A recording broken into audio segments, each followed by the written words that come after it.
Today I'm going to show you how to run overland travel the prep-efficient way.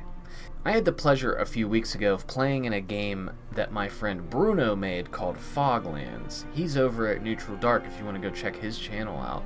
Within his game, he has a mode of play known as point crawling. Some people might call it node crawling, but it's a different way of overland travel rather than hex crawling and just pure theater of the mind. So anyways, let's get into this. How does it work? First off, instead of a full hex crawl where you have to prep an entire map in detail, you make something much simpler. You create paths of travel instead that lead to points on a map. The map doesn't have to be detailed. It could literally just be a white background with arrows pointing to things, or you could make a detailed map and just have points of travel. The players move between those points, and each point has some sort of encounter or place of interest. If their quest is to find a specific location, that destination is hidden within one of these points. Or if they have a map, maybe they know where they need to go, but to get there they have to move through these other points. To keep it organized, I assign each path a label. For example, if I wanted a pathway to be an arid wasteland, I might mark those as A1 through 10. However, the forest on that same map might be labeled as B1 through 10. Each route comes with benefits and drawbacks, so players feel like their choices matter. Now, is this more railroady than a hex crawl? Yeah, in practice it is, but most groups I find don't just wander off in a random direction. Let's say they're going north and then they hard pivot back to south for no reason.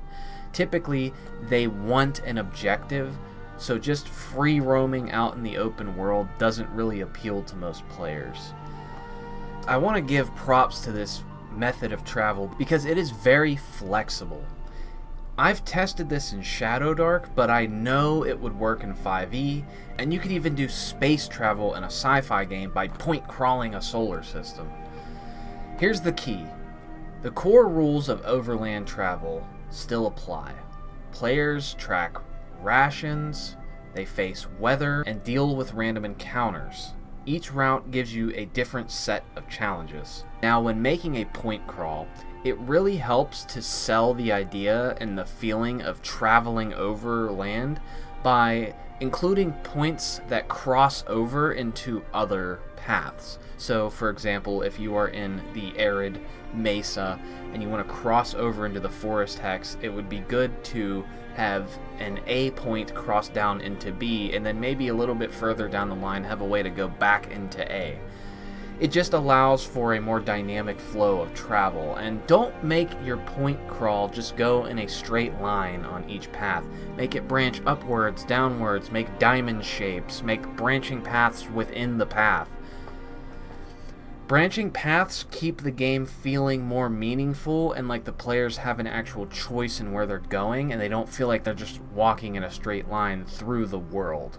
Let me show you an example of a map that I've built, how I label each point, and what kind of encounters I attach to each of them. Okay, so you can see here, this is an example using Shadowdark. I try to make the background of this map look a bit more visually appealing by having an image with a bit of transparency behind it, so it looks like you're not just staring at a blank white piece of paper with little dots and arrows on it.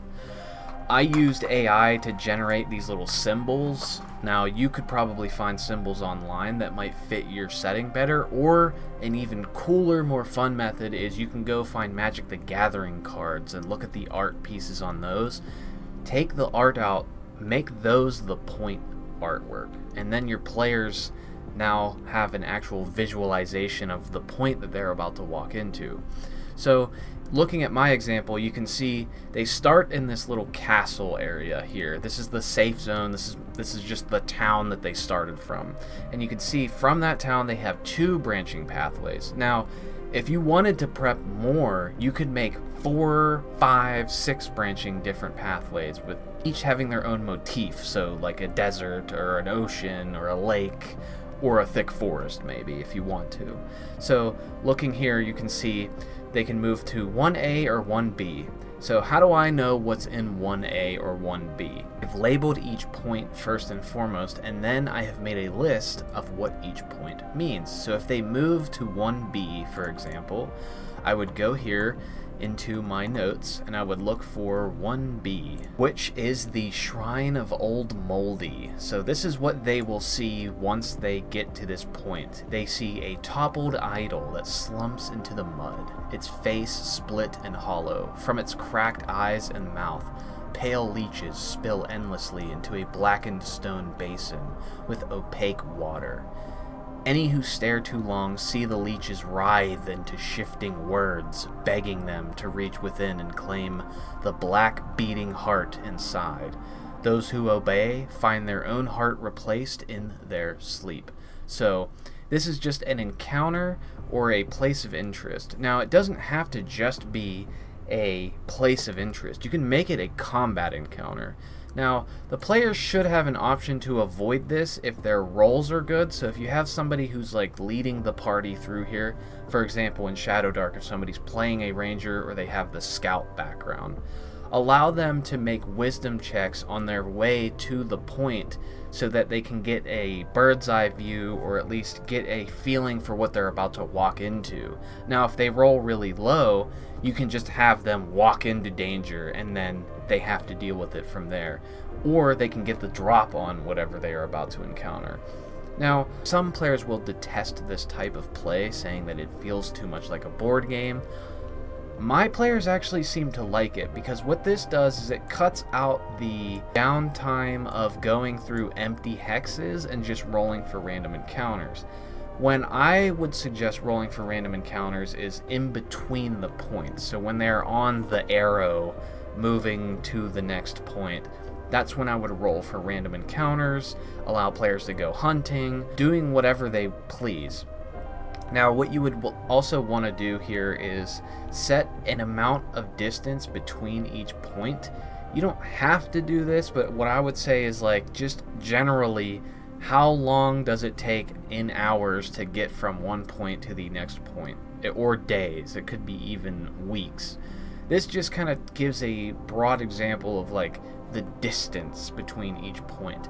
So you'll see in this example, their objective is to get to the other end of the map. But let's say I wanted to make it go upwards. They could have to go upwards. Maybe one of these points on the map is the point that they're trying to get to, and they just have no idea where this place is. Like let's say they need to find a dungeon.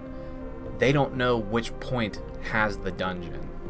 So they go in blind. They walk around these points. And some of these other points could be other villages or castles. They could interact with NPCs and try to get information on like, do you know anything about the surrounding locations? How can we get to this place? We are looking for this place. It still invites role-playing and all this other stuff. You just don't have to sit here and make a gigantic hex crawl map. Now, you could implement this into a hex crawl map for sure, but I enjoy this because this is just so much less prep on me personally, so it's quite fun this way.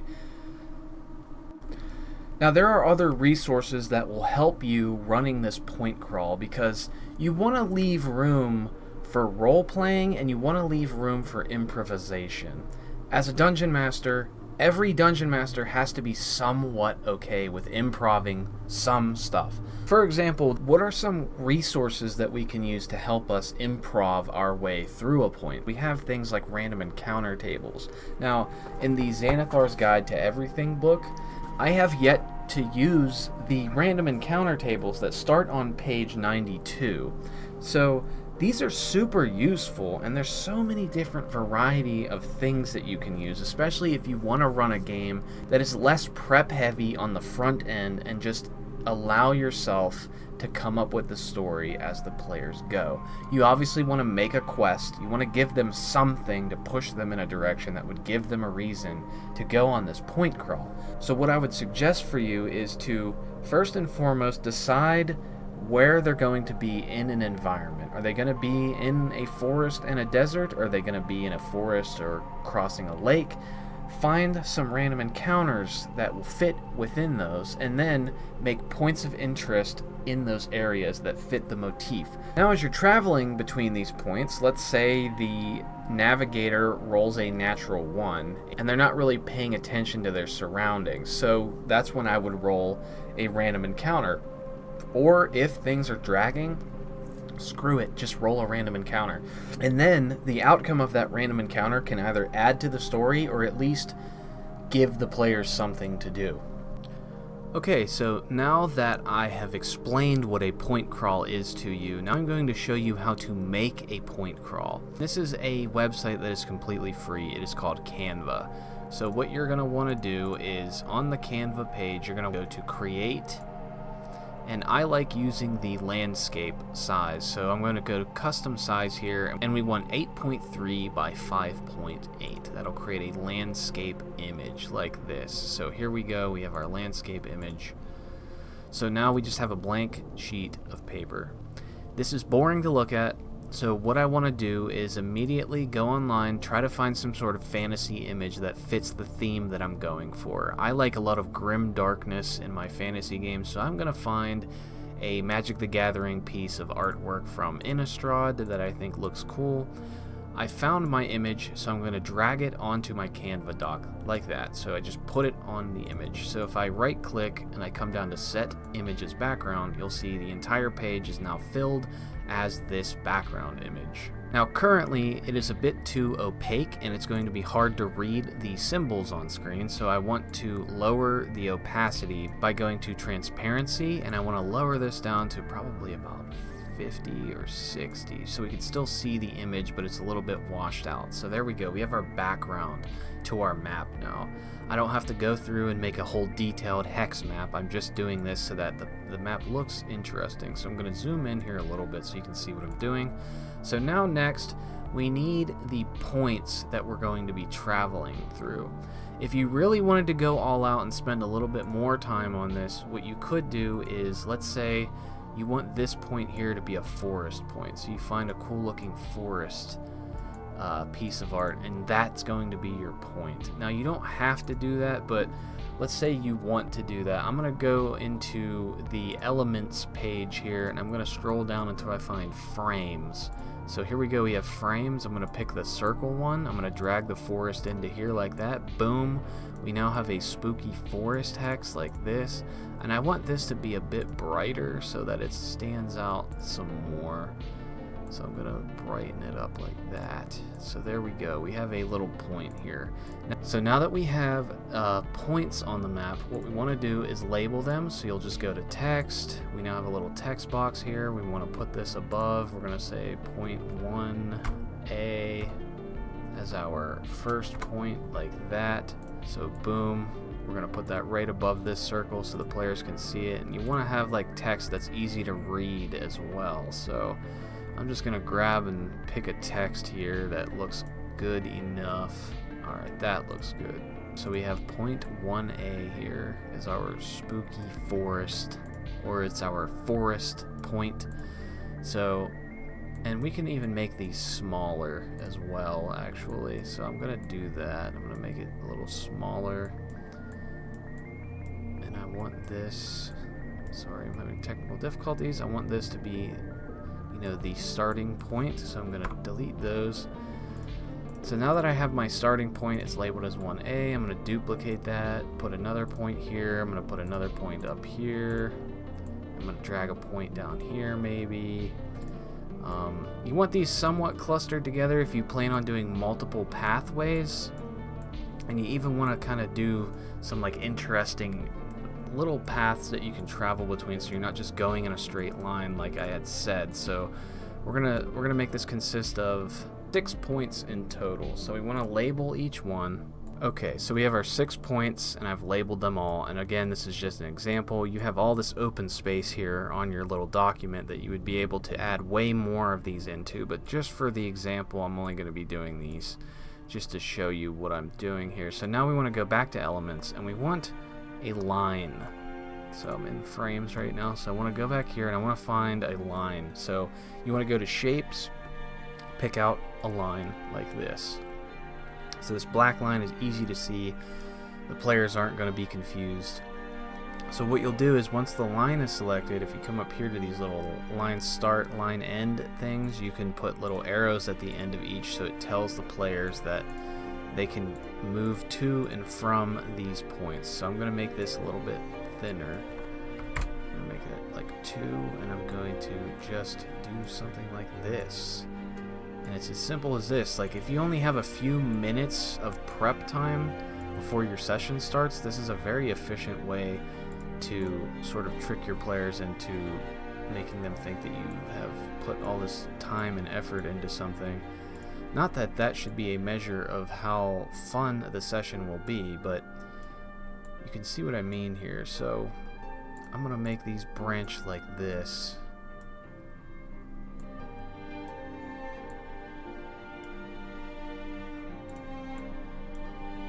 So you can see I'm just duplicating these, allowing you to choose your path, essentially, so they're not just railroaded into going one direction. And this could be more complicated or more simple depending on how you want it to be. So, like so, we now have a web of little points that you can move to. So let me get this out of the way and zoom in. We have like a web of little points that we can move to. So what we would do is, now that we have these labeled and we have a little rough point crawl drawn out here, I would go in and I would write 1A, and I would say what is in 1A, and then I would go 2A, what is in 2A, 3A, 4A, and so on and so forth. And if the players had a quest to say, let's say, find a kidnapped girl, a group of bandits took her and ran into the forest, you would just say that, and now within one of these points, not the starting one, would be the bandit camp that they have to get to find this girl. And then once they find her, they have to return back to 1A.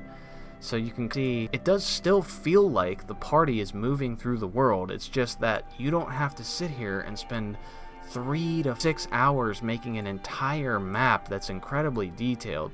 Now, if you have the time to do that, that's fine, but not everybody has the time to do that. And most of this now will be theater of the mind, which is really how travel should be most of the time anyways, but this just gamifies it and codifies it for you. Now, one last thing of note that we should do so the players understand how long each hex takes to travel through is, I'm going to drag this and make this a lot bigger so it's easier to see now. What we should probably do is make a legend that gives the players an idea of distance between each little point. So we can make a legend. 1 point equals 3 miles. So that tells the players from here to here, it is 3 miles. And then you can use that if they have horses. Maybe they move through here quicker, but they're in a forest, so maybe it's slower to move through on horseback. It's up to you to decide this. But that's pretty much going to do it for how to make a hex crawl map for free using a website that is not really meant for making a TTRPG map or content. I just really like Canva for little easy things to do like this. And that, my friends, is point crawling. It's as simple as that. It's easy. It's also a prep efficient and time efficient way to run overland travel without having to prep an entire hex crawl. If you want some cool monsters to throw into your random encounters for this mode of play, why not go check out my Knowles But Better video here. I think you'll like it. I have been DM Dungeon Mastery. I'm not saying goodnight. I'm just saying. I'll catch you in the next one.